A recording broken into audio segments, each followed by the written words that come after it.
Okay, the Senate will vote today on the confirmation of the president's embattled pick for Defense Secretary Pete Hegseth.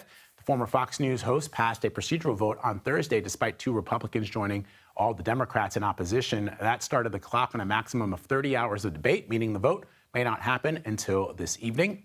CBS News political reporter Taurean Small joins us now from Capitol Hill. We just heard from Trump moments ago on Hegseth's confirmation. What do you say, Taurean? Yeah, so he basically called out the usual suspects, right? These are Trump skeptics, Vlad, not necessarily in line with the party when the orthodoxy here is to placate the president. Lisa Murkowski of Alaska and Susan Collins of Maine are the two defectors in this case. They came out with their reservations about Hegseth moving forward and ultimately said when the time comes, they just can't vote for them. This is what President Trump had to say about that. Look, whatever it is, he's a good man. I don't know what's going to happen. You never know in those things, but Pete's a very, very good man. I hope he makes it. I hope he makes it. I was very surprised that Collins and Murkowski would do that.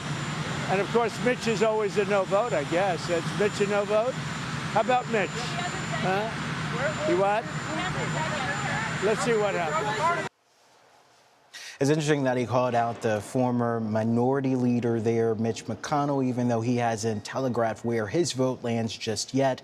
But I will say when it came to Collins and Murkowski, they had long-standing reservations about Hegseth's ability to lead, but also this mounting controversy surrounding this confirmation here, allegations of sexual misconduct, alcohol abuse on top of other things.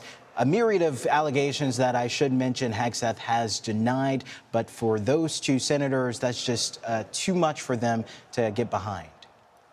Remind Tori and our viewers, he's lost already two Republican votes. How many more can he lose before his nomination fails? That margin is very small. He can only afford to lose one more Republican senator in order for then J.D. Vance, the vice president, to step in as the president of the Senate to cast that tie-breaking vote. If that happens, let's say Mitch McConnell, for example, decides to pull out, that means, again, that he will still be able to be approved. Now, if one other person decides to defect, his confirmation is essentially dead in the water. The only other senator that I'm watching at this point is Senator Joni Ernst of Iowa. Although she was a part of the committee that voted him out of committee to send him to the floor for a vote, she has previously been non-committal and expressed some reservations about these allegations. We'll be watching to see if she changes her vote, but so far it doesn't look like that's necessarily going to happen, Vlad. All right, Taurean Small for us on the Hill this morning. Thank you, Taurean.